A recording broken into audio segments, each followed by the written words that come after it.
पहले ऊंचाई से देखूंगा तभी तो गेंद दिखेगी।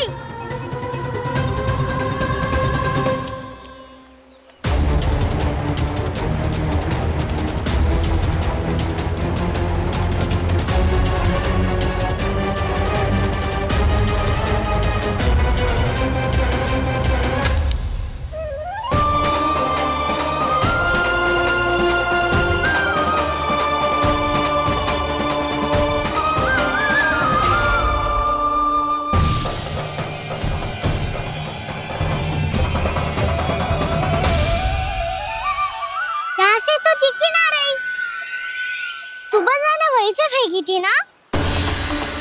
ना वहां से फेंकी थी। कहाँ से? नहीं ना वहां से।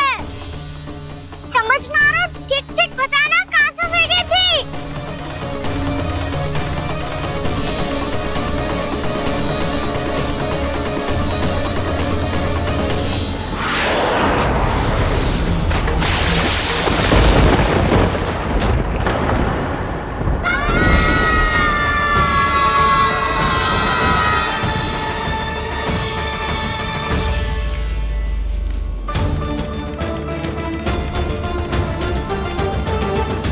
कालिया नाग के क्षेत्र में जाकर कोई भी जीवित वापस ना लौट सको है।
कालिया नाग तो उसे देखते ही निकल जाएगा।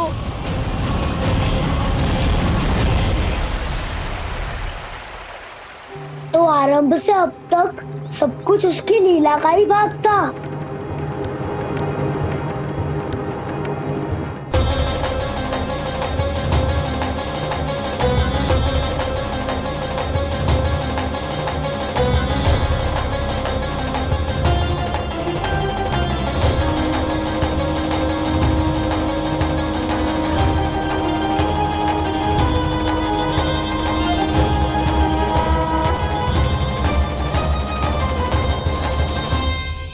इतना सुंदर रूप, मन मोहने वाली मुस्कान, अद्भुत तेज और भगवान जैसी दिव्यता। कौन हो तुम?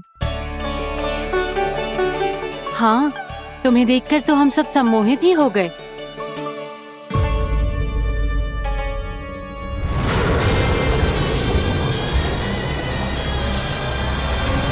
तुम जो भी हो बालक, वापस लौट जाओ। हमारा हृदय तुम्हें ही देखते रहना चाहता है, किंतु यदि हमारे पति जाग गए तो तुम्हें अवश्य हानि पहुंचाएंगे। ये बहुत विषैले है बालक, कालकोट जैसे भयानक। इनके विष से तुम नहीं बच सकोगे। नंदराज, कालिया नाग के विष का प्रभाव बढ़ते ही जा रहा है। पहले 8 कोस तक उसके विष का प्रभाव था, अब तो 1 योजन से अधिक क्षेत्र में फैलो है। जल पीने के प्रयास से अनेक पशु मारे गए हैं और नदी के निकट के वृक्ष और वनस्पति सब नष्ट होने लगे।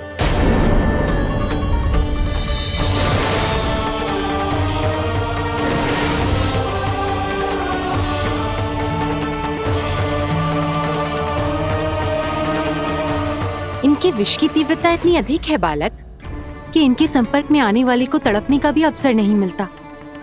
इनके विष की अग्नि क्षण भर से भी कम समय में प्राणवायु को जलाकर राख कर देती है।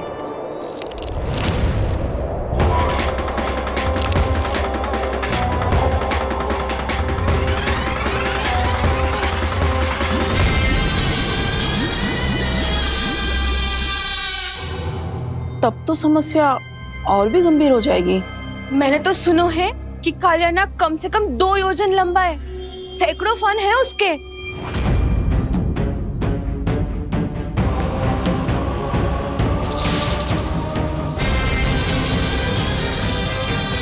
इसका अर्थ तो ये है कि हम दोनों ओर से फंस गए। एक और कंस को 1 कोटि कमल पुष्प देने जो कि कालियानाग के क्षेत्र में पड़ते हैं, और दूसरी ओर उस कालियानाग का विष यमुना जी के क्षेत्र में बढ़ता ही जा रहा।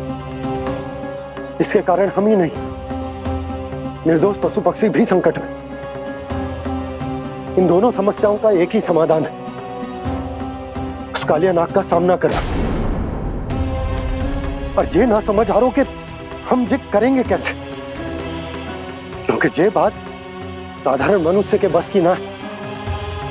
हमारे लिए ये असंभव है।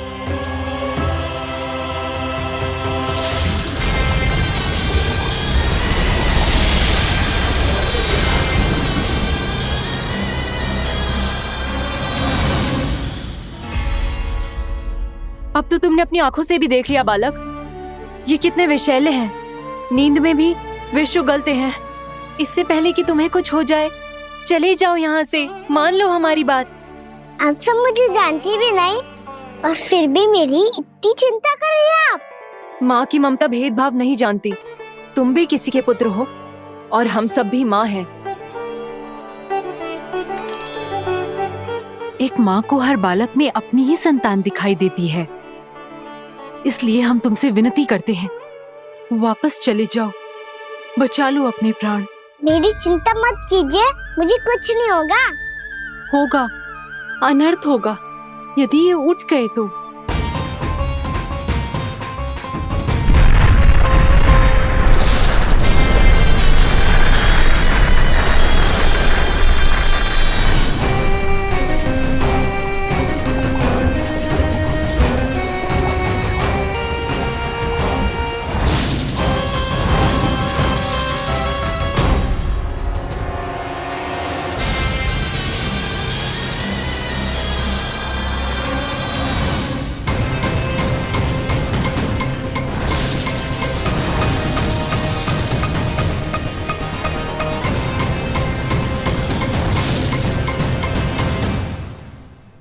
सामने होते हुए भी अपने इश्क को केवल वही देख सकता है जो अपना अभिमान त्याग चुका हो।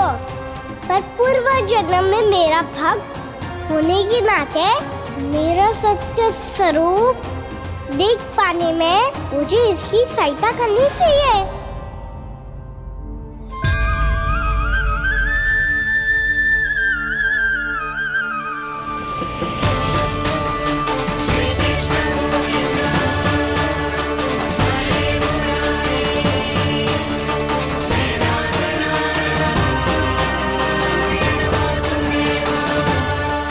देखो हमारा छोटा सा कान्हा कैसे डट के खड़ा है, इतने विशालकाय, इतने महाभयंकर सबके सामने।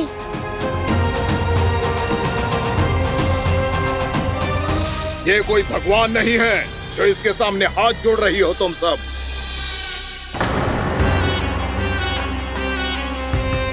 एक सामान्य साधारण बालक है ये, जो ये तक नहीं जानता कि इसके सामने है इसका काल, कालिया।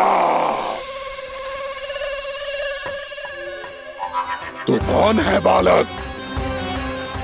मेरे इतने निकट आकर भी तू जीवित कैसे है? मेरी नहीं, अपनी चिंता करो कालिया। बहुत मनमानी कर ली तुमने। अब बस मैं तुम्हें रोकना हूँ। अब बस मैं तुम्हें रोकना हूँ। मैं तुम्हें रोकना हूँ।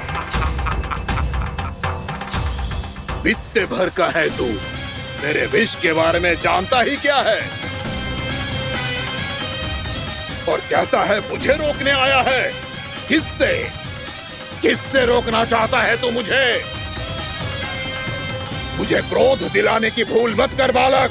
अपनी फुंकार से ही तेरी इस मुस्कुराहट को अंतिम मुस्कुराहट बना सकता हूं मैं। शीघ्र बता, कौन है तू और किसने भेजा है तुझे?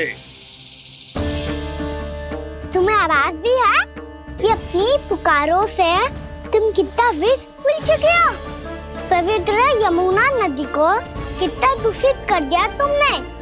और यही नहीं, तुम्हारे कारण निकट के जीव जंतुओं, वृक्ष, वनस्पतियों सबको हानि पहुंच रही है। तो क्या? मुझे उससे क्या? मुझे है आपत्ति है मुझे तुम्हारी इस व्यवहार से, और इसीलिए तुम्हें यहाँ से जाना होगा।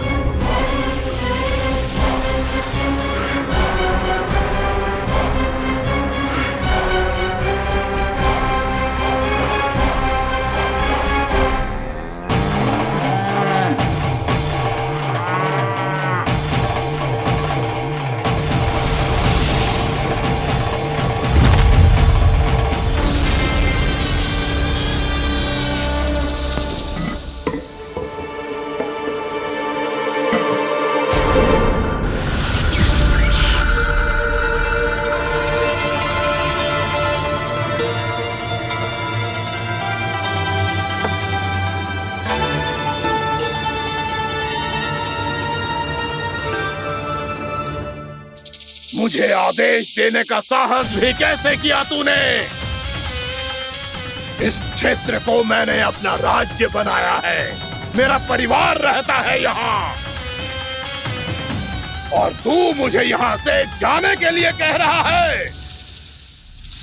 हाँ, क्योंकि तुम्हारे यहाँ रहने के कारण अन्य जीवों को हानि हो रही है, और मैं ऐसा नहीं होने दे सकता।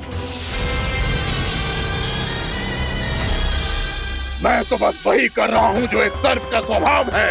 विष फैलाना स्वाभाविक है मेरे लिए।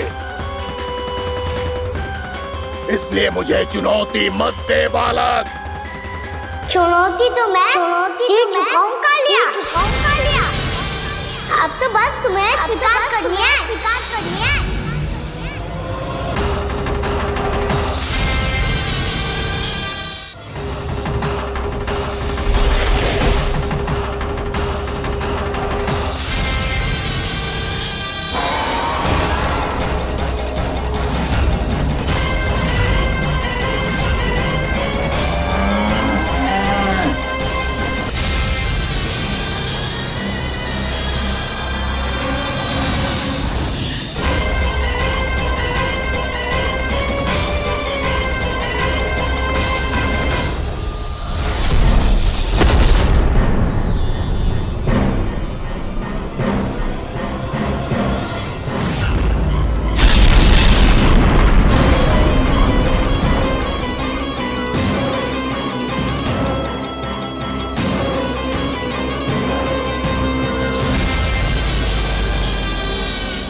मैं भी चेतावनी दे रहा हूँ, यहाँ से चले जाओ। अपनी भूल को पहचानो कालिया। तुम जो कर रहे हो अनुचित है।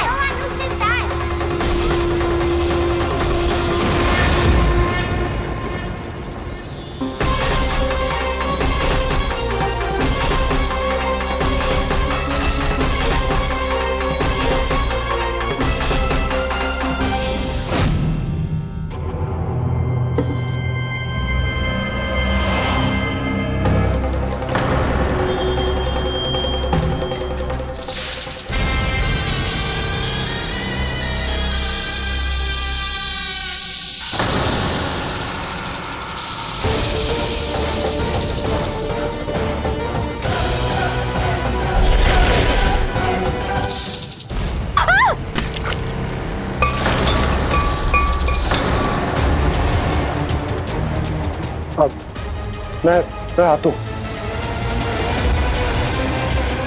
क्या हो गया सुधा? मुझे आवाज हो रहा है जी, कछु ना कछु गड़बड़ है। यशोदा, जो समस्या हमारे सामने है हम सभी उसका समाधान खोजने में जुटे हैं। तो तुम विश्वास करो, मैं कोई ना कोई समाधान अवश्य ढूंढ लूंगा। हम कैसे भी करके वो कमल के पुष्प उस कंस तक पहुंचा देंगे। नाना, समस्या उससे कहीं अधिक है, उससे कहीं अधिक बड़ी, उससे कहीं अधिक भयानक है।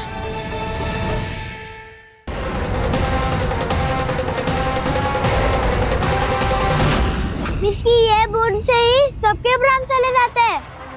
इसने तो विस्की धारियां फेंकी है खाना पे। कान्हा कैसे बच्चे को अधिक विष से? इसका विष तो क्या, ये सर स्वयं भी छू तक नहीं पाएगा हमारे कान्हा को।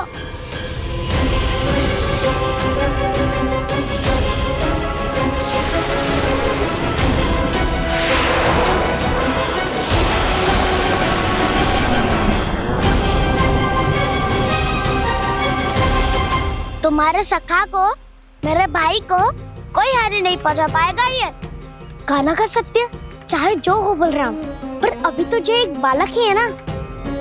देखो कैसे विष के कारण स्थिर हो गया है।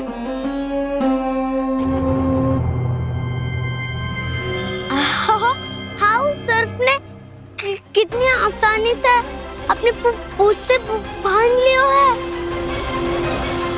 मुझे यहाँ से भगाना चाहता था ना तू? अब मैं तुझे दिखाऊंगा अपना सामर्थ्य। ये मूर्ख किसे बांधना चाहता है अपनी पूंछ में? उन्हें जिनका विस्तार सारे ब्रह्मांड में है, या उन्हें जो स्वयं अनंत है? पर देवराज, प्रभु ऐसा करने ही क्यों दे रहे हैं कालिया को? आप सब भूल रहे हैं देवगण। कालिया पूर्व जन्म में प्रभु का बहुत बड़ा भक्त था।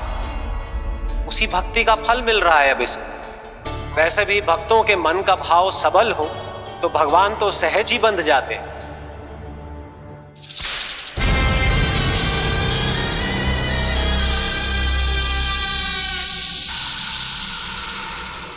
बलराम, तुमने ही तो कही थी कान्हा को कछु ना होगो। देखो उस दुष्ट ने चारों ओर से जकड़ लियो है।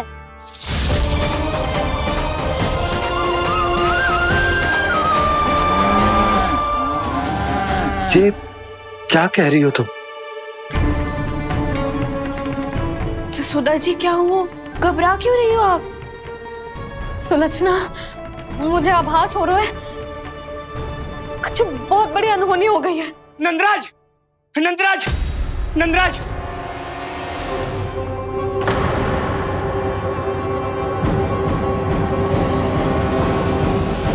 नंदराज, कान्हा ने जमदग्नि नदी में छलांग लगा दी है।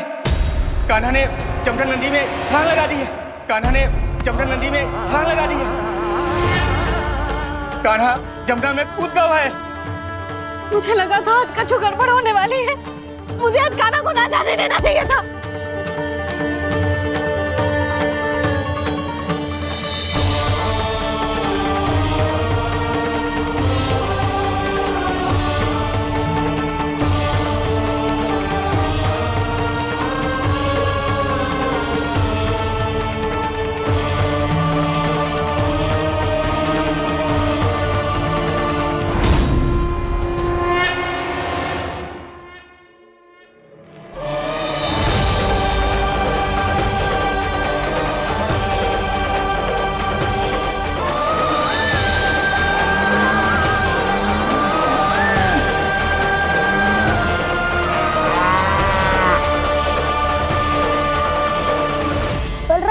कछु करो ना।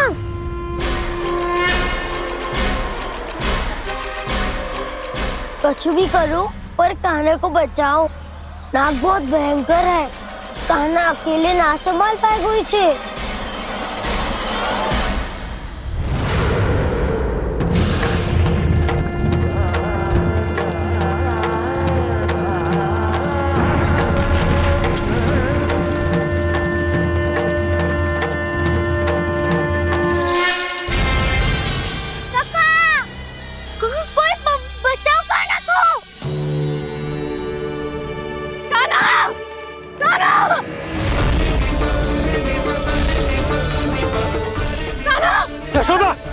यशोदा रुको।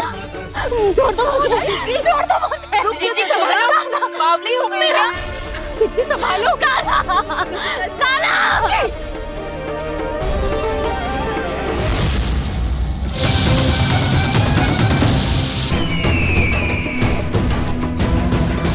नारायण हरि, नारायण हरि।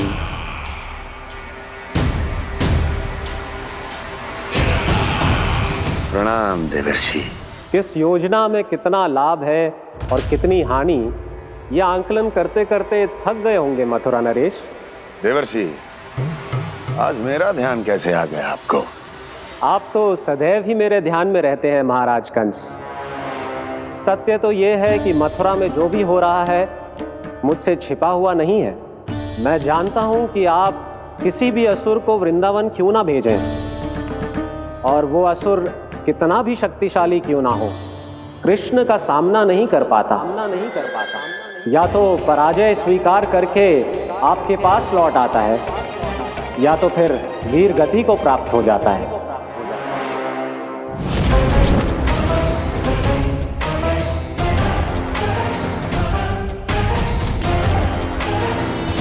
वाह, मुझे मेरी असफलताएं स्मरण कराने आए हैं, मेरे घाव को खुरेदने आए हैं, उन पे नमक छिड़कने आए हैं। मित्र को शत्रु समझने की भूल मत कीजिए महाराज कंस। मैं तो आपकी सहायता करने आया हूं। हाँ, और मेरी सहायता। कृष्ण विष्णु अवतार है, आप विष्णु के भक्त हैं। मैं हूं विष्णु द्रोही, फिर भी तो आपके आराध्य को हानि पहुंचाना चाहता है, उसकी सहायता करना चाहते हैं आप। क्या आप निश्चित रूप से कह सकते हैं कि आप ब्रह्मांड के सभी नियमों को अच्छी तरह समझते हैं? अवश्य। आपके लिए बस इतना ही जानना पर्याप्त होगा कि मैं जो कुछ भी कर रहा हूं उसके लिए मेरे व्यक्तिगत कारण हैं। मैं तो बस आपके हित में पिछली बार की तरह एक सुझाव लेके आया था, पर यदि आप मेरा सुझाव सुनना भी नहीं चाहते तो आपकी इच्छा। नारायण हरि, नारायण हरि। कारण चाहे जो हो, इनके पिछले सुझाव के कारण ही आज मेरे शत्रुओं की संख्या कम है। अन्यथा मैं देवकी के अन्य पुत्रों को भी जीवित छोड़ देता, और आज वो सब अपने भाई के साथ मिलकर उसकी शक्ति को अनेक गुना बढ़ा देते। ठहरिए देवऋषि,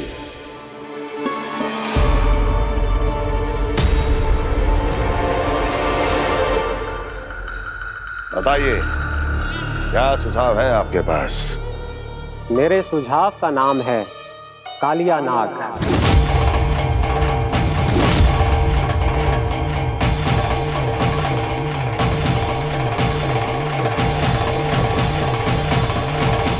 उसके विषय में मैं जानता हूं देवर्षि। तो समस्या ये है कि मैं स्वयं उससे मिलने नहीं जा सकता, उससे भेंट नहीं कर सकता। उस कृष्ण की हत्या के लिए उसको वृंदावन जाने के लिए तैयार नहीं कर सकता। तो मत जाइए उसके सामने, और ना उसे भेजिए कृष्ण के सामने। हर बार आप किसी ना किसी असुर को अपने शत्रु के क्षेत्र में भेजते हैं, जहां शत्रु उसका सामना करने के लिए पूरी तरह से तैयार होता है, और आपका असुर मारा जाता है। इस बार शत्रु को युद्ध स्थल चुनने का अवसर मत दीजिए महाराज। इस बार योजना का जाल ऐसे बुनिए कि कृष्ण स्वयं उसके पास जाने के लिए विवश हो जाए। कालिया नाग स्वयं काल है, मृत्यु का दूसरा नाम है। उसके विष का उपयोग अपने लाभ के लिए कीजिए महाराज। वैसे कालिया के विष की अधिकता का अनुमान तो होगा ही आपको।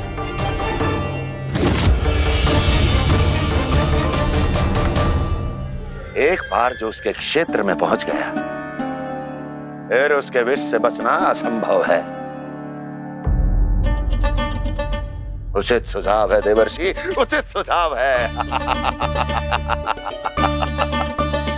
देवर्षि, उस छलिया विष्णु की भक्ति करते करते आप भी उसके रंग ढंग सीख गए हैं। उचित है, उचित है।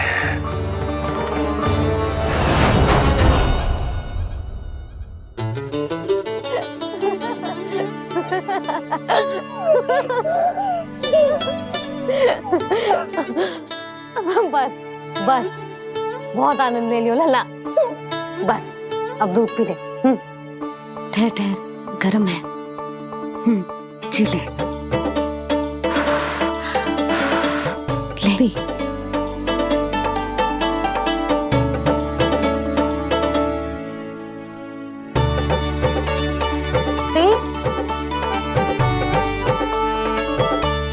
मैं ना होती तो ना जाने क्या हो तो तेरा। अपने आप दूध भी ना पी सकते है, भावला कहीं का। आपकी इस प्रेम के लिए तो मैं धरती पे आया हूँ मैया। मैं भी यही सोच रहा हूँ यशोदा कि तुम ना होती तो मेरा क्या होता। इसी बात पे थोड़ा दूध और कजू खाने को दे दो। अरे मैं तो भूल ही गई। तनिक ठहर जाओ जी, दूध पी लेना तो आपके लिए भी कछु ले आती।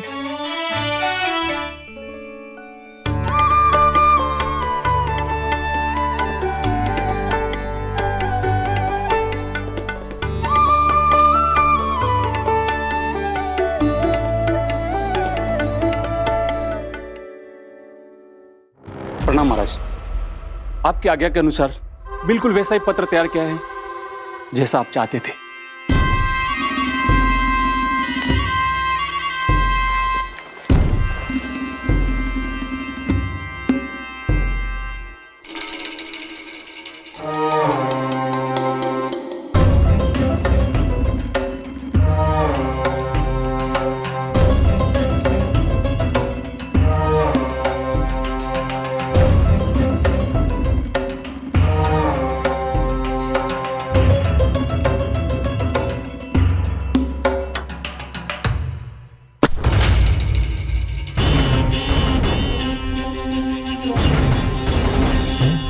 कृष्ण जन्म से लेकर आज तक ये मेरी सबसे महत्वपूर्ण योजना है। इसका सफल होना निश्चित है दूत, किंतु केवल वही करना जैसा मैंने कहा है। जाओ।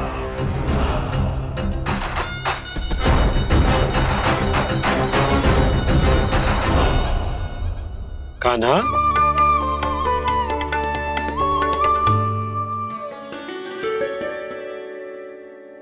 क्या होगा? बाबा मैं चाहता हूँ कि मैया की स्वमता क्रिस्टल फ्रेम की वर्षा मुझ पे सरते ऐसे होते रहे। वो तो होती रहेगी लल्ला। अपने लल्ला के लिए किसी मैया का प्रेम कभी कम हो सकता है भला? नंदराज, वो मथुरा से एक दूत आयो है महाराज कंस का राजपत्र लेके।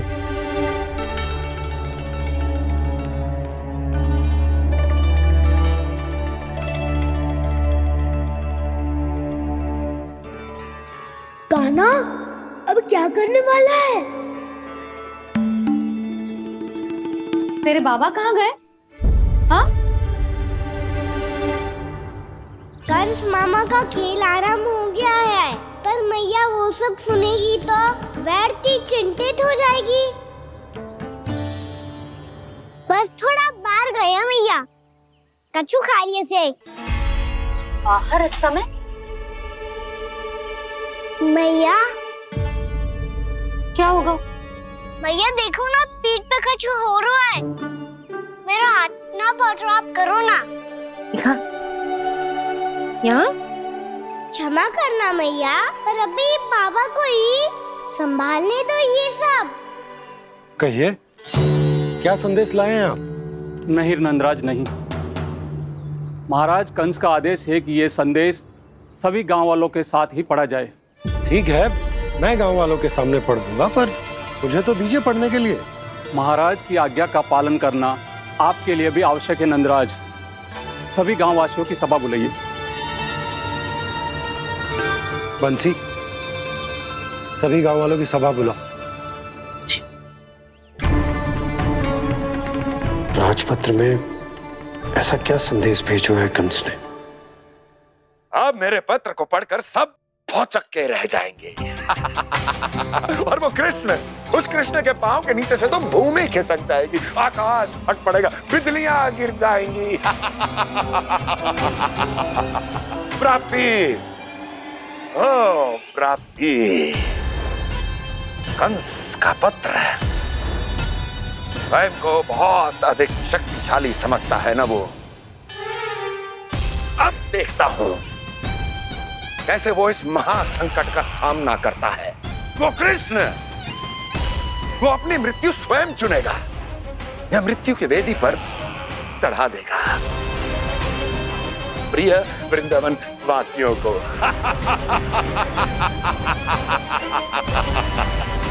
अब आएगा आनंद प्राप्ति, अब आएगा आनंद। सबको इकट्ठा करवा के ही पढ़वाएगो। अवश्य ही कोई विशेष संदेश दिया होगा कंस ने। मैं भी यही सोच रही हूँ सुलक्षणा जी, कछु ना कछु तो विशेष है, पर जे हो क्या सकता है?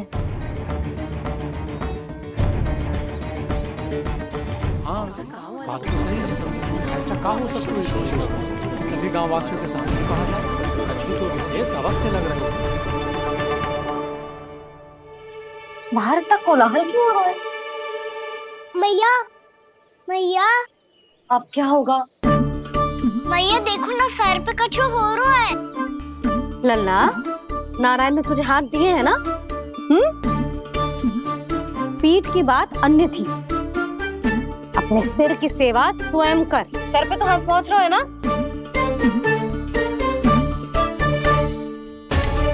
मैया सुनो ना, मैया देखो ना, तीव्र कर, कछु हो रहा है।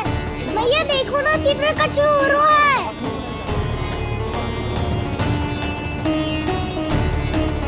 सब लोग आ चुके हैं, अपना संदेश सुनाइए आप। गोपराज नंद और सभी वृंदावन वासियों को सूचित किया जाता है कि मथुरा अधिपति और आप सभी के महाराज कंस ने कल सुबह भव्य पूजा का आयोजन किया है। इसके लिए राज्य को वृंदावन के क्षेत्र के निकट यमुना नदी के मध्य में खिलने वाले 1 कोटि कमल के पुष्पों की आवश्यकता है। इसीलिए आप सभी को यह आदेश दिया जाता है कि ये सभी कमल के पुष्प प्रथम पहर से पहले राजसभा में पहुंचा दिए जाए। सारे वो भी प्रथम पहर से पहले कैसे हो सकते हैं? यदि आप ऐसा करने में असफल रहे तो इसे राज आज्ञा का उल्लंघन माना जाएगा और राजद्रोह के आरोप में आप सभी को कड़े से कड़ा दंड दिया जाएगा। स्मरण रहे, यदि कल की पूजा में इन 1 कोटि कमल के पुष्पों का ना पहुंचने के कारण कोई व्यवधान आया तो समस्त वृंदावन वासियों को दोषी माना जाएगा और पूरे गांव को निवासियों सहित धूल में मिला दिया जाएगा। कल प्रथम पहर तक का ही समय है आप सबके पास।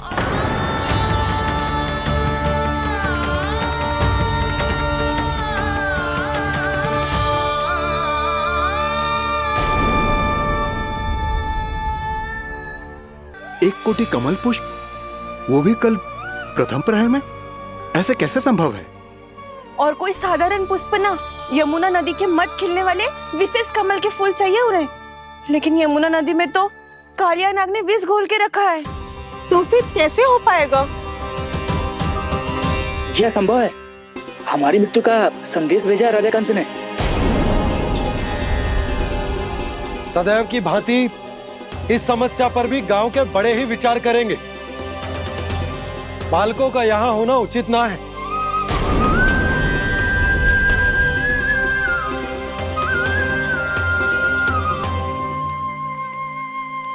लल्ला, ले गेंद ले, जा अपने सखाओं के साथ खेल। सुबह उज्जवल, मधुमंगल वसंता, देखो मैया ने क्या दिया है।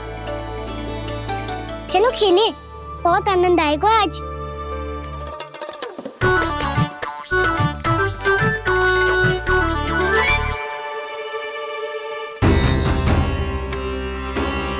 भानु, बंसी, जाओ और शीघ्र ही वो घेरे का कार्य समाप्त करो।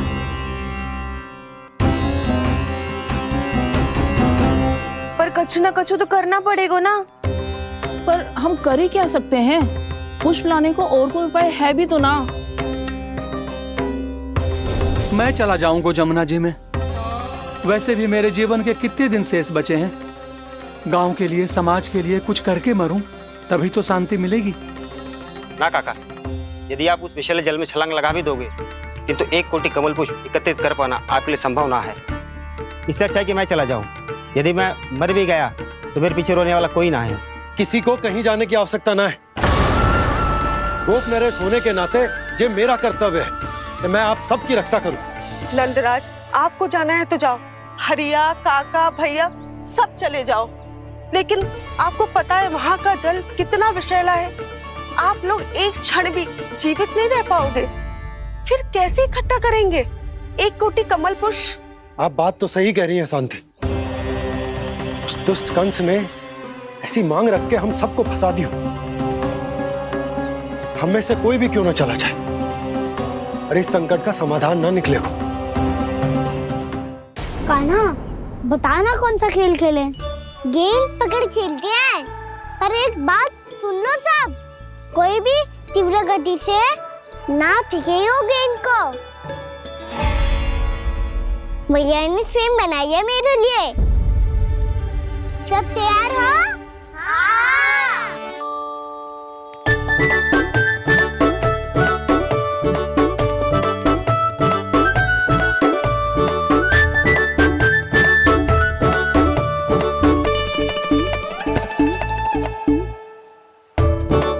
मुझे दो।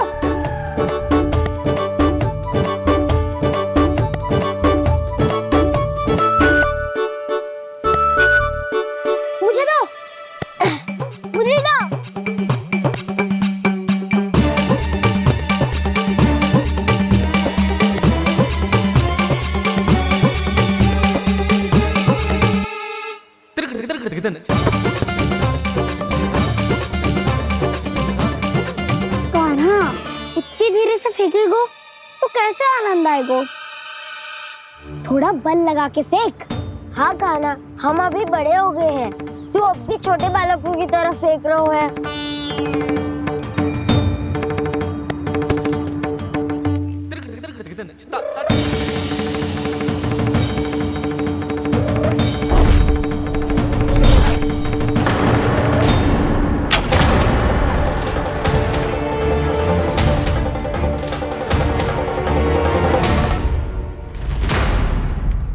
दीदी जी क्या करो कान्हा? गेंद तो डूब गई।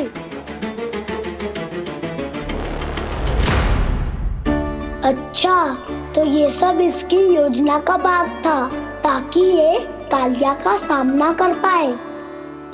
तुम सबने तो कही थी तीव्र गति से फेंको। देखो सिखवा दी ना मेरी गेम मुझसे नदी में। अब मुझे जाके लानी पड़ेगी। रुक जा कान्हा, रुक जा कान्हा। जी क्या बोल रहे थे कान्हा? इसमें तो बहुत संकट है। कोई भी संकट मेरी मैया का उपहार खोने से बड़ा ना है। बहुत प्रेम से बना के उन्होंने दी थी। हे नारायण, कोई उपाय समझ में ना आ रहा है। मैया, हम कैसे करेंगे हम अपने गांव की रक्षा? कीड़े पड़ेंगे उस दुष्ट को। यदि उसके कारण किसी के प्राण चले गए तो कौन सा फल मिलेगा उसे इस पूजा का? तुम सही कह रही हो यशोदा। हमारे पास कोई और दूसरा विकल्प भी तो ना है। यदि हमने मथुरा की राज आज्ञा का पालन ना किया तो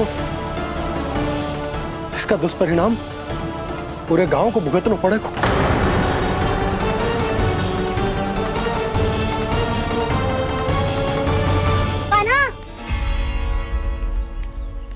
तुम्हें पता है कि तू भगवान है, दिव्य है, बहुत शक्ति है तुझमें। पर फिर भी हम तुझे विषैले जल में ना जाने दे सकते। कुछ होगा तो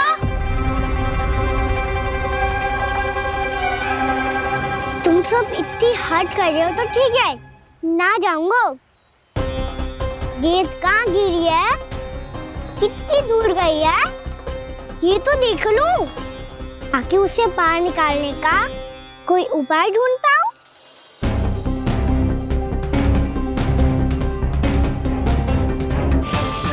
हाँ।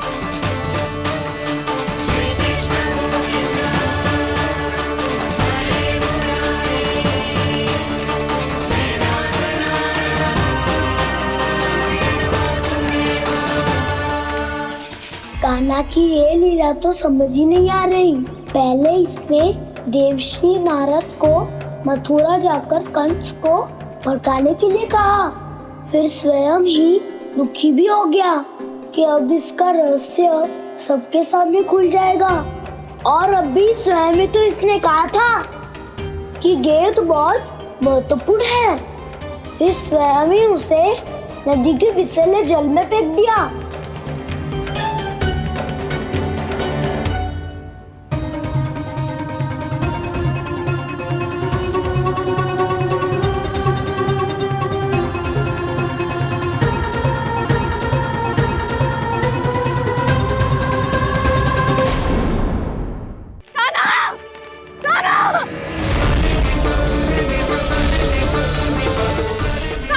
यशोदा, यशोदा रुको। छोड़ दो मुझे, छोड़ दो मुझे। जीजी संभालो, बावली हो गई है। जीजी संभालो। कान्हा, कान्हा। देखो अब कैसे तुम्हारे अस्थियों को तोड़कर छोटे छोटे टुकड़ों में बदल दूंगा मैं।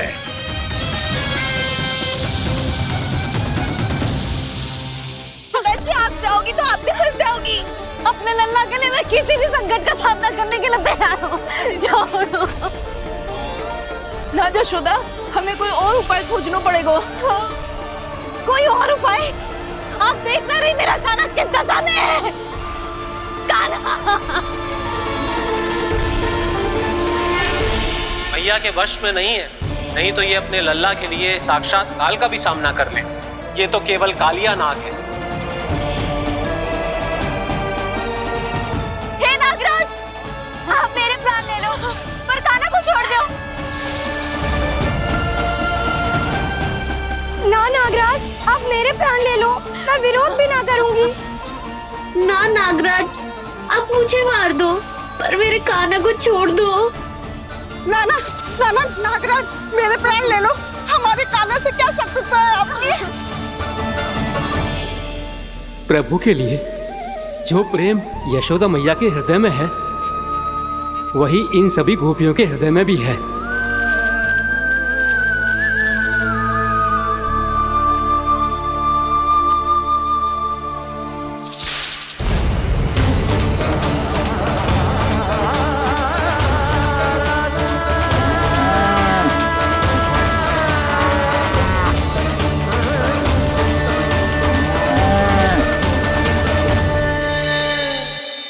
यशोदा, यशोदा, देखो इन गोपियों को, इन गैयाओं को, इन सब के मन में भी तुम्हारी भांति ही ममता भरी हुई। वो सब भी कान्हा से उतना ही प्रेम और स्नेह करती है, उतनी ही ममता से भरी हुई है जितनी कि तुम। तो तुम ही सोचो, जिसके साथ इतनी ममता और इतना स्नेह, इतना प्रेम, उसका कोई क्या कर सकता है? उस काले नाग का वेश इस सब आशीर्वादों के सामने कछु न है। कछु करो जी। उसे बोलो वो मेरे प्राण ले ले, मेरे कान्हा को छोड़ दे। यशोदा,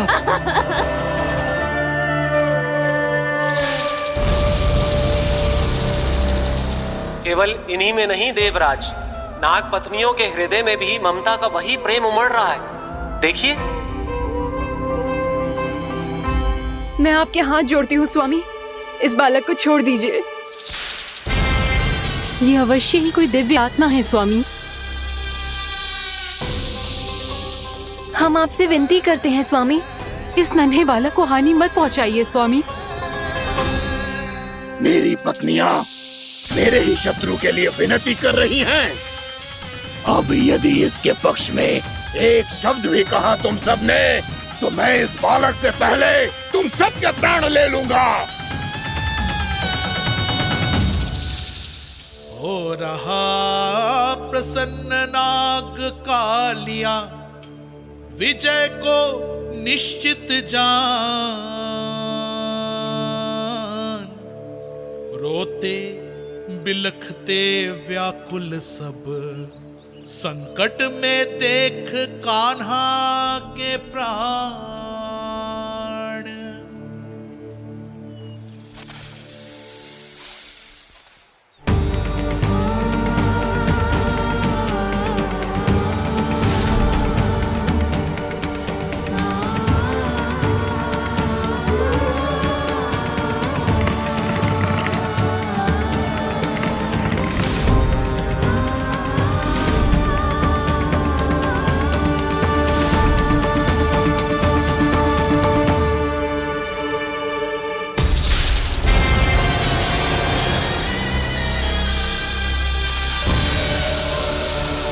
कुछ करो जी, मेरे लल्ला को बचा लो, कोई तो कुछ करो। जीजी संभालो जीजी ना। यशोदा, यशोदा तुम शांत हो जाओ, मैं कान्हा को वापस लेकर आऊंगा, मैं रक्षा करूंगा उसकी। ना नंदराज, नंदराज नहीं। कम से कम आप तो समझो नंदराज, कालिया के पास आप जाओगे तो आप भी फंस जाओगे।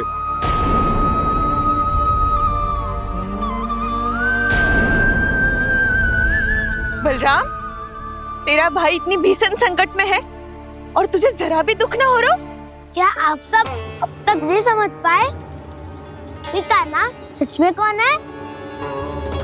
छोटे बाबा, आप तो उसका सत्य जानते हैं ना?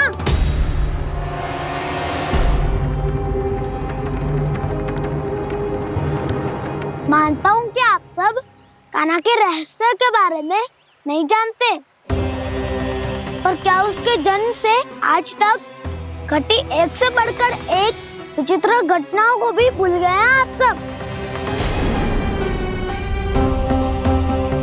भूल गए हैं कि कैसी पूतना जैसी राक्षसी उसका कुछ बिगाड़ नहीं पाई, कैसे तरनावती जैसा भयानक राक्षस उसे एक खरोच भी नहीं दे पाया था।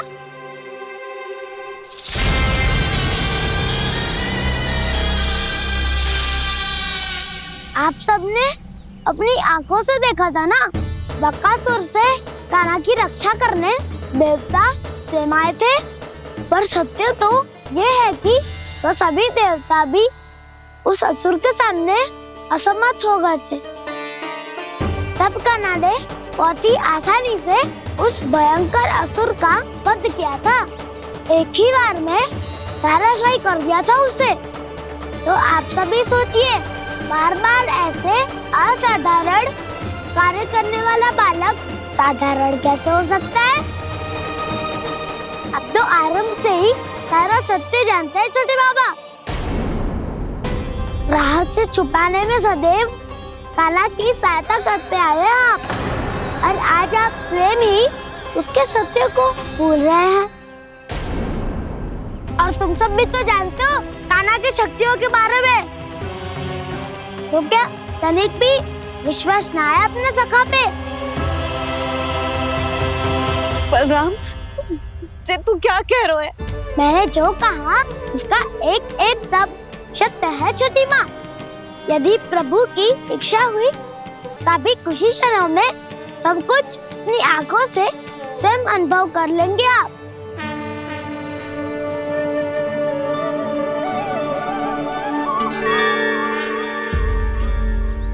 शांताकारं भुजगशयनं पद्मनाभं सुरेशं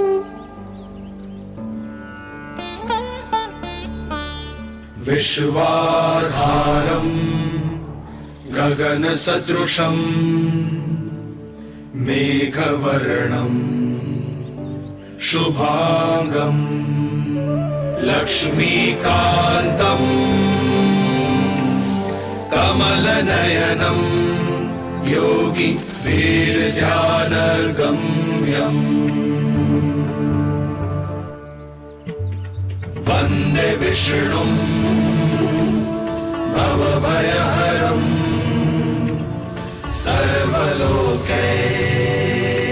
सर्वलोकैकनाथम्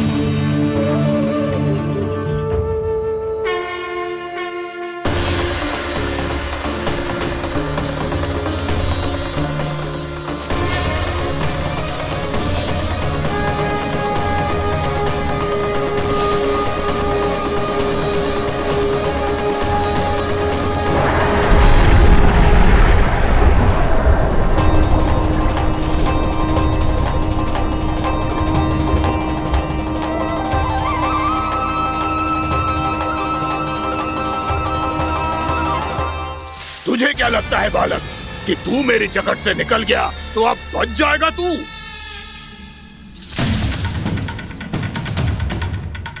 मेरे विष से अपनी प्राण रक्षा करने में सफल रहा, मेरी जकड़ से भी छूट गया, पर मेरे दंश से नहीं बच पाएगा।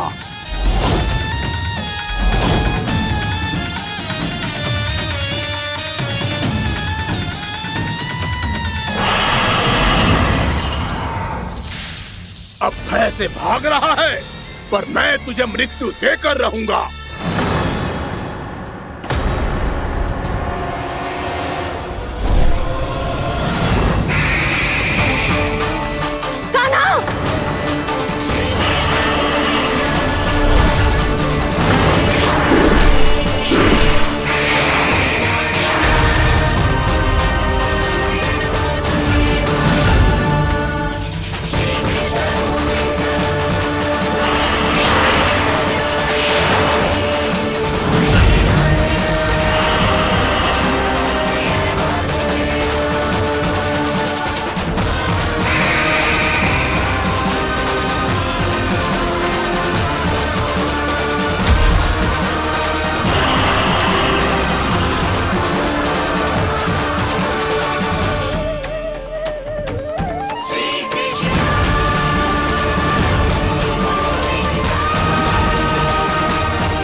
मेरा नन्हा सा कान्हा कितनी देर भाग पाएगा?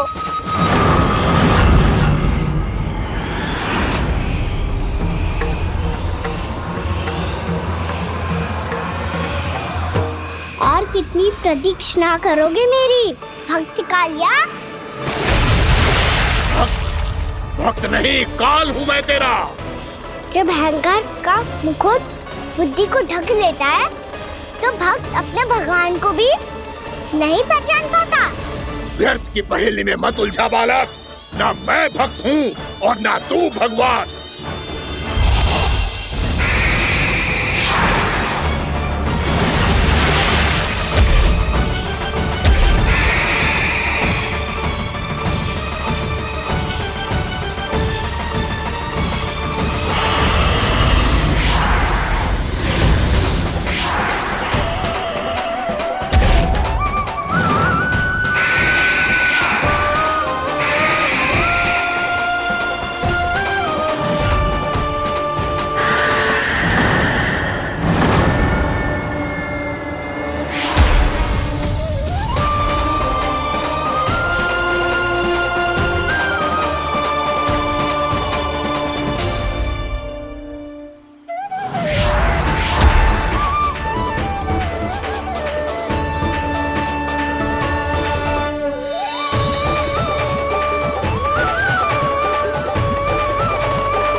जिसके लिए इतने व्याकुल हो रहे थे, उसे छूकर कालिया नाग का हलाहल जैसा विष भी चरणामृत बन गया है और यमुना जी के जल में फैल चुके विष के प्रभाव को भी नष्ट कर रहा है।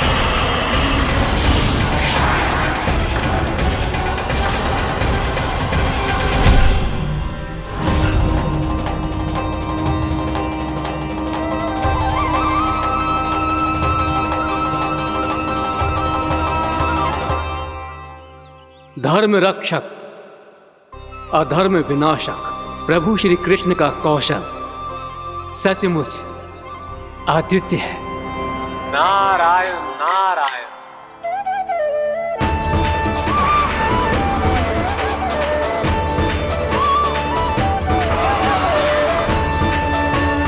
मेरा भाग तुम्हारे भीतर के अहंकार का प्रतीक है कालिया।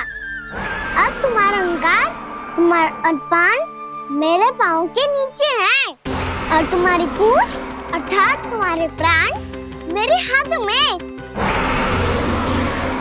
अब तुम क्या करोगे भक्त?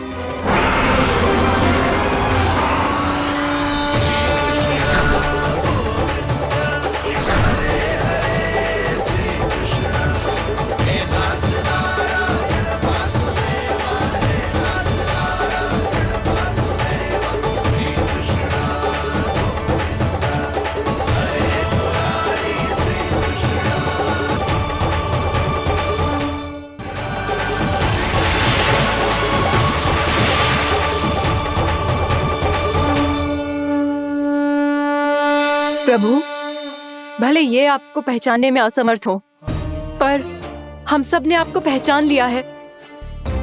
हाँ प्रभु, एक भक्त होने के नाते और एक अर्धांगिनी और माँ होने के नाते मैं आपसे इनके प्राणों की भिक्षा मांगती हूँ।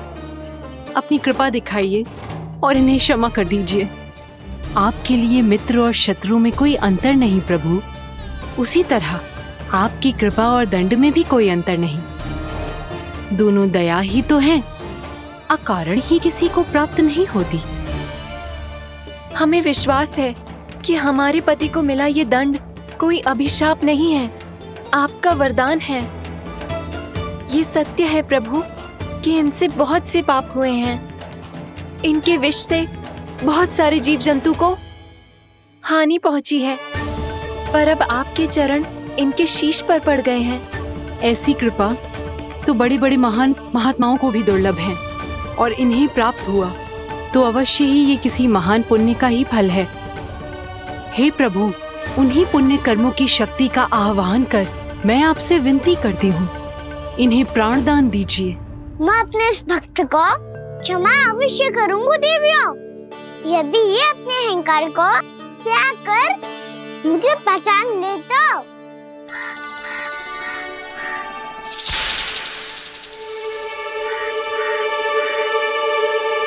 मैं तुम्हें श्राप देता हूँ, जितनी विषैली तुम्हारी जिह्वा है उतने ही विषैले सर्प बन जाओ तुम।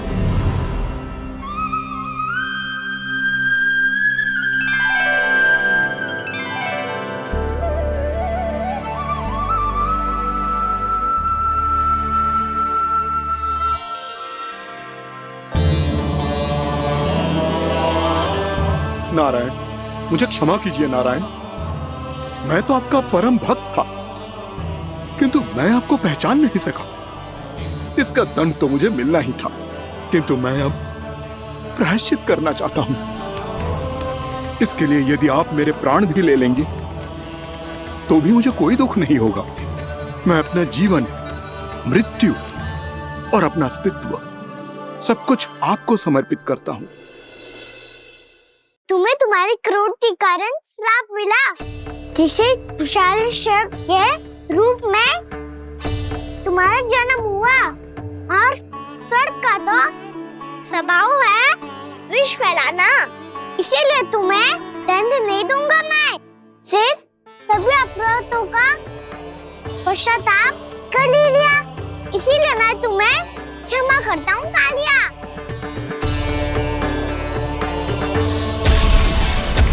पर तुम्हें यहाँ से दूर समुद्र के बीच जाकर रहना होगा, जहाँ किसी निर्दोष का जीवन तुम्हारे विष से प्रभावित ना हो। मैं चाहकर भी आपकी इस आज्ञा का पालन नहीं कर सकता। मैं असमर्थ हूँ प्रभु, क्योंकि यदि मैं इस क्षेत्र को छोड़कर गया तो मेरी मृत्यु निश्चित है।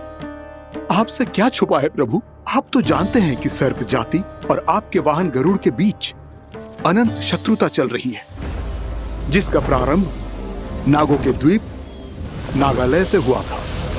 उस द्वीप पर छोटे जीवों को निगल जाने के लिए सर्प थे, और गरुड़ को सर्पों का स्वाद बहुत प्रिय था, इसलिए वो बार बार नागद्वीप जाने लगा था। पर इस कारण पूरी सर्प जाति उससे आतंकित हो गई थी। इसलिए जब भी गरुड़ वहां पहुंचता तो सभी सर्प छिपने लगते। जब गरुड़ को इसका आभास हुआ तो उसे बड़ा क्रोध आया और वो उत्तेजना में भरकर सर्पों का शिकार करने लगा। भूख ना होने पर भी उन्हें मारने लगा। अब सर्पों के प्राण हरना उसके लिए खेल बन गया था। इस भीषण समस्या का समाधान ढूंढने के लिए पूरी सर्प जाति महान सर्प वासुकी के सामने इकट्ठी हुई। हे महान वासुकी, हमारी सहायता कीजिए। नागद्वीप पर गरुड़ ने आतंक मचा दिया है। पहले तो वो हमें अपना भोजन बनाता था, लेकिन अब हम उसके खेल का साधन बन चुके हैं। भूख हो या ना हो, जब तब आकर वो हमारे प्राण हर लेता है। अनुचित हिंसा के इस प्रथा का आरंभ सर्पों ने ही किया है। पहले आप सबने पूरे द्वीप पर अधिकार कर लिया, फिर आहार के साथ साथ आनंद के लिए भी आप सभी ने निर्दोष जीवों की हत्या की। और जब सृष्टि का संतुलन बनाए रखने के लिए गरुड़ आपको अपना आहार बनाने आया तो आप सब अपने प्राणों की रक्षा के लिए छिपने लगे। तो फिर गरुड़ का उत्तेजित होना तो स्वाभाविक ही था। नागनाथ, जो हमने अन्य जीवों के साथ किया वही अब हमारे साथ हो रहा है, परंतु ये भी तो सृष्टि के संतुलन के विरुद्ध ही है ना? अवश्य है, इसलिए मैं गरुड़ से चर्चा करूंगा। धन्यवाद प्रभु।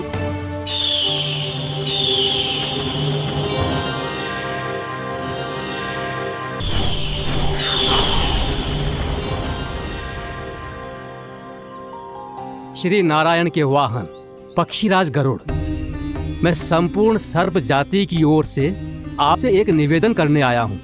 कहिए, क्या कहना चाहते हैं आप? हे पक्षीराज, यदि आप हम पर ऐसे ही आक्रमण करते रहे तो शीघ्र ही हमारी प्रजाति समाप्त हो जाएगी। इसीलिए हमारी आपसे विनती है, यदि आप उचित समझें तो सर्पों के किसी एक घर से हम आपको एक सर्प प्रतिदिन अर्पित करेंगे। आप उसको आहार बनाइए और अन्य सर्पों को जीवित रहने का अधिकार दीजिए। मुझे स्वीकार है।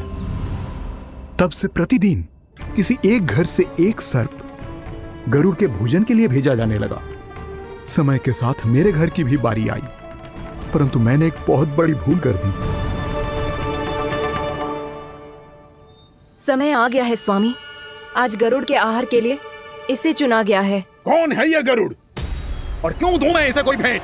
स्वामी, सभी सर्प राज्यों और गरुड़ के बीच में यही समझौता हुआ है, हमें इसका सम्मान करना ही होगा।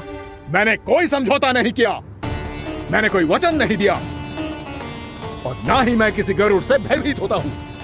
यदि इस राज्य में किसी को सर्पों को अपना आहार बनाने का अधिकार है तो वो केवल मुझे है। अब से गरुड़ को दी जाने वाली हर भेंट मुझे दी जाएगी, महाविषधारी महान नागराज कालिया को। यह और कुछ नहीं, मेरा अभिमान था प्रभु, और ये मेरे इस जन्म की सबसे बड़ी भूल थी। क्योंकि फिर जब गरुड़ को इस बारे में पता चला तो कालिया, अभिमान में आकर तूने अपने काल को ललकारा है। जिस कालिया के नाम में ही काल छिपा है, तू उसे ललकारने का दुस्साहस कर रहा है गरुड़। स्वयं को भगवान विष्णु का वाहन कहता है तो वाहन का ही कर्म कर। स्मरण रख, इस धरती के सर्वश्रेष्ठ योद्धाओं के लिए भी मैं मृत्यु का दूत हूँ। विनाश काले विपरीत बुद्धि, तुझ जैसे मूर्ख सदा इस युक्ति को सार्थक करते आए हैं। अपने विनाश को आमंत्रण किया है तो अब भोग।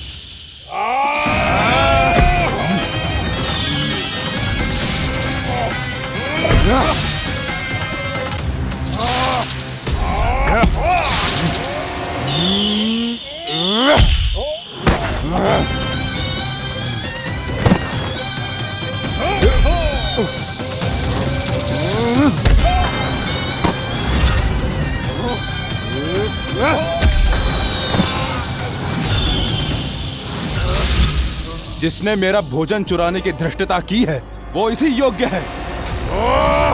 तू मुझे जानता नहीं है गरुड़, मैं महाविषधारी नाग कालिया हूँ। तेरा इतना दुस्साहस कि तूने मुझ पर चरण से प्रहार किया।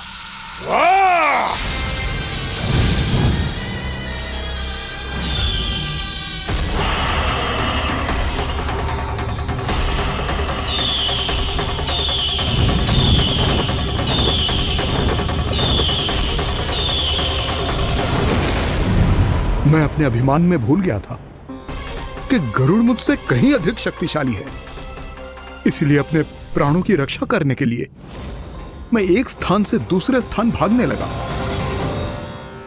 नदियां, पर्वत, यहां तक कि मैंने सागर भी लांघ डाला, पर मैं जहां भी जाता गरुड़ के रूप में मेरा काल वहीं आ जाता। इसीलिए मृत्यु की आशंका से भयभीत होकर मैं अपने बड़े भाई मां कद्रु के प्रथम पुत्र अनंत शेषनाग से राय लेने चला गया। भैया, मैं यहां आपसे आपकी सहायता लेने आया हूं। मेरी एक छोटी सी भूल के कारण यह गरुड़ मेरा पीछा कर रहा है। मुझे हर समय हर स्थान पे ढूंढते रहता है। यदि उसने मुझे ढूंढ लिया तो वो निश्चित ही मेरे प्राण ले लेगा। मुझे कोई ऐसा स्थान बताइए जहां मैं अपनी पत्नी और अपने संतानों के साथ शांति से रह सकूं। तुम यमुना नदी के किनारे वृंदावन क्षेत्र में जाके वास करो कालिया। गरुड़ वहां प्रवेश नहीं कर सकता क्योंकि उसे ऋषि सोबरी का श्राप मिला हुआ है।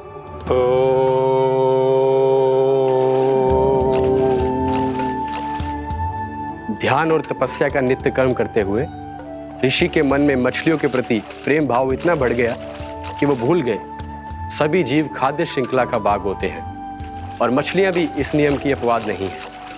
उन्हें मछलियों की अटखेली इतनी अच्छी लगने लगी कि वो इस क्षेत्र के मछुआरों को भी मछली पकड़ने की अनुमति नहीं देते थे।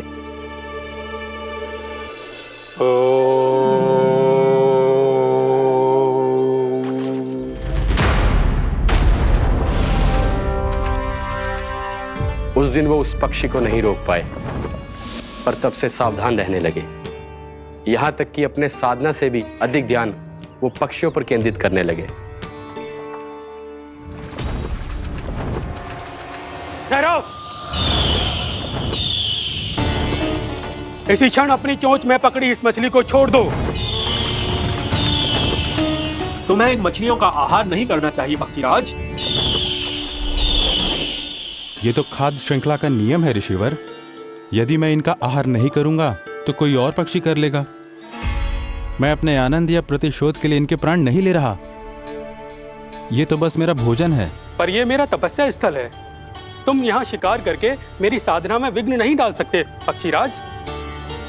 यदि आपकी यही इच्छा है तो मैं आज के बाद यहाँ नहीं आऊंगा।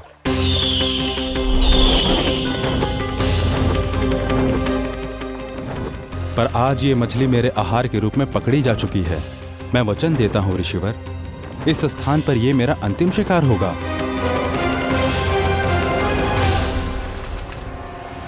आज के बाद यदि तुमने वृंदावन के निकट उड़ान भी भरी तो तुम सैकड़ों टुकड़ों में फटकर मारे जाओगे पक्षीराज। ये मेरा श्राप है।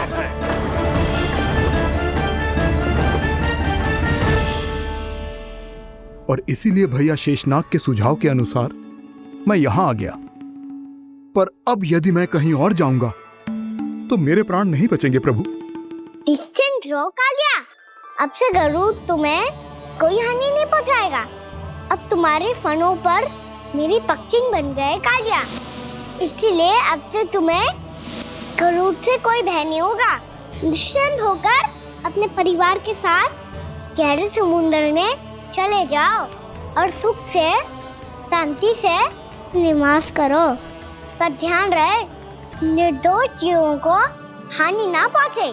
आपने मुझे जीवन दान दे दिया प्रभु, इस उपकार से मैं कृतज्ञ हूँ प्रभु। आदेश दीजिए, मैं आपकी सेवा कैसे करूं? तुम्हारे जल क्षेत्र से 1 कोटि कमल पुष्पों को लेने की अनुमति दे दो कालिया। यही मेरी सेवा होगी प्रभु। ये तो मेरा सौभाग्य होगा।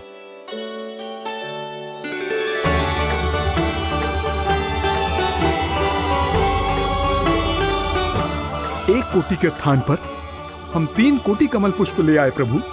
मैं तुम्हारी सेवा भाव से प्रसन्न हुआ कालिया। रमनाक द्वीप पर चले जाओ ताकि तुम्हारे कारण फिर कभी किसी निर्दोष जीव को हानि ना पहुंचे और न ही तुम्हारा विष मेरे प्रिय यमुना नदी के जल को दूषित कर पाए। मैं तुम्हें आशीर्वाद देता हूँ।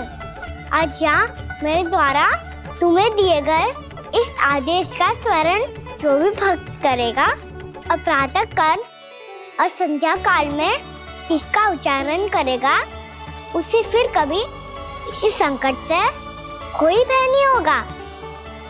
ये स्थान अब से कालिया कुंड के नाम से जाना जाएगा। यहाँ पर स्नान करने वाला और देवताओं को इस क्षेत्र से जल का अधर देकर प्रसन्न करने वाला भक्त यदि मेरा स्मरण करके पास रखेगा तो वो अपने सभी पापों से शीघ्र ही मुक्त हो जाएगा।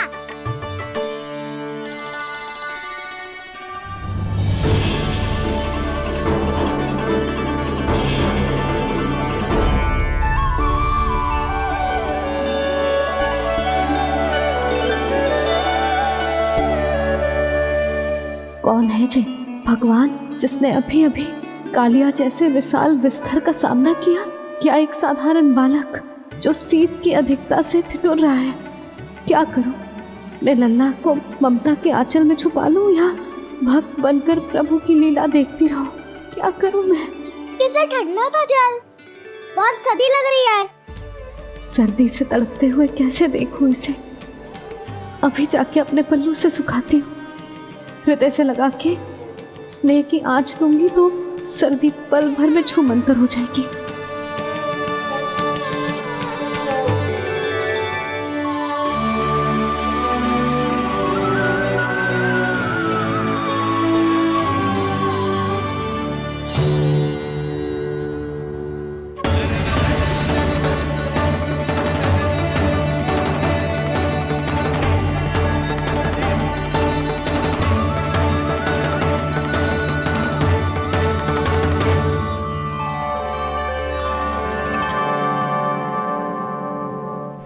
मेरी आवश्यकता ना है इसे। ये तो सच्ची में भगवान ही है जिसकी ठंड दूर करने के लिए स्वयं द्वादश आदित्य प्रकट हो गए हैं।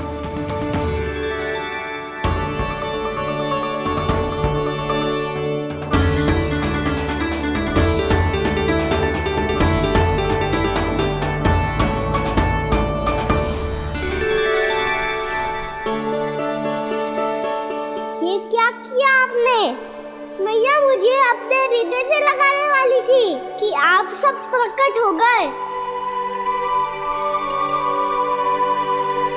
क्षमा कीजिए प्रभु, पर आपको भीगा हुआ देखकर, ठंड से ठिठुरता हुआ देखकर हमसे रहा नहीं गया। हम अपने वश में नहीं थे प्रभु।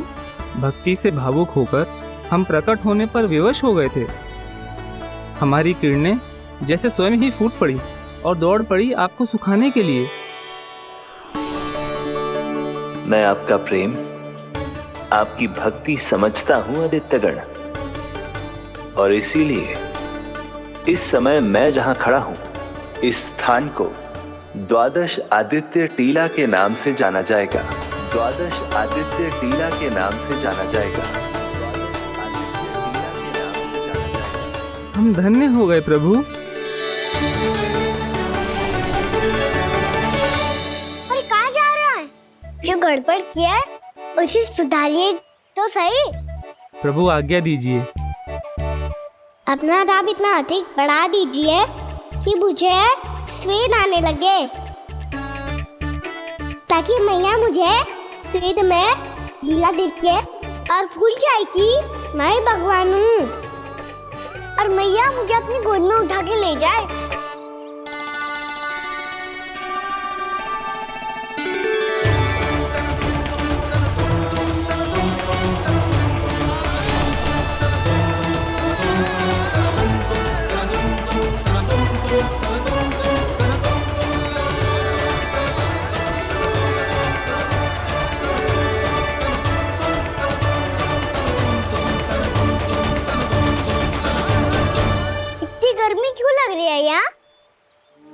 स्वेद की एक बूंद भी आती थी तो मैं अपना आंचल लेकर पहुंच जाती थी इसके पास।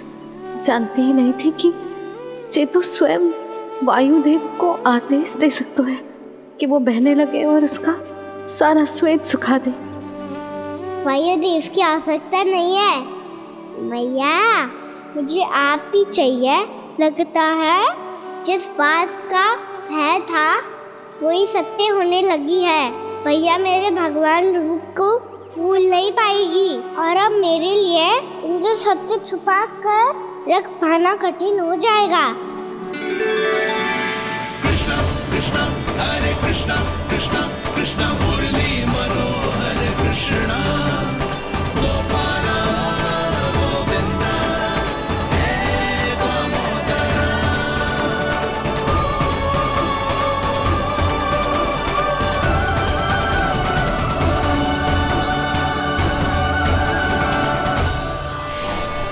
प्रभु, आपके श्वेत से बने इस प्रसंगदान सरोवर का प्रणाम स्वीकार कीजिए।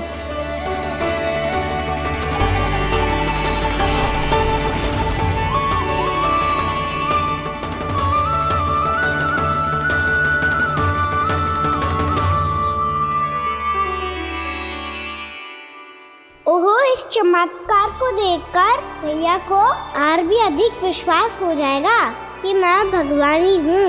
अब कैसे मनाऊं मैया को कि मैं इनका लाई हूँ। बाबा है ना, अब तो यही सहायता करेंगे। श्री कृष्णा गोविंदा हरे हरे श्री कृष्णा गोविंदा हरे हरे श्री कृष्णा हरे मुरारी श्री कृष्णा श्री कृष्णा श्री कृष्णा।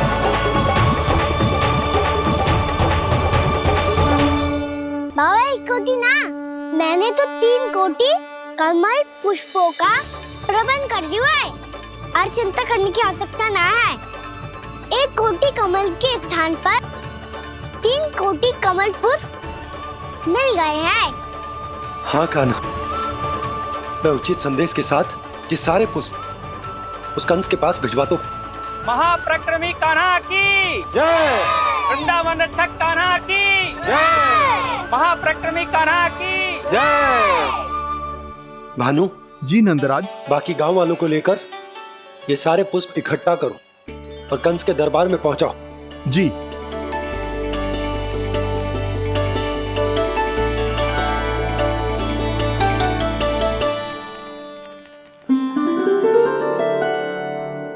मैया, कौन हो तुम? मुझे पता था मैया, जब आपको सत्य पता चलेगा तो आप मुझे मैया की तरह स्नेह ना कर पाओगी, इसलिए आज तक सत्य छुपाता आया हूँ ताकि आपकी ममता, आपका प्रेम अनुभव करने का अवसर मिलता हुआ है मुझे। और फिर आज को बताया था ना, जो रहस्य तुमने बरसों तक छिपाया था उसका भेद खुलने में तुम्हारा ही योगदान है। मुझे कालिया के शीश पर अपने पद चिन्ह रखकर उसे मुक्त कराना था दाऊ, वचन दिया था मैंने उसे। इसके अतिरिक्त निर्दोष पशु पक्षियों के जीवन को कालिया के विष से ही बचाना था मुझे। इसमें कंस को तो सम्मिलित करना ही था ताकि जब मैं कालिया का सामना कर रहा हूँ तो वो किसी और असुर को समस्या बनाकर वृंदावन ना भेज दे। पर इस सबसे बड़ा एक कारण और था दाऊ, मैं चाहता था कि मैया को सत्य पता चल जाए। पर क्यों कहा ना? क्योंकि मुझे लगने लगा था कि मैया से ये रहस्य छुपाकर इनके साथ धोखा कर रहा हूँ। अपराध बोध से दबा जा रहा था मैं।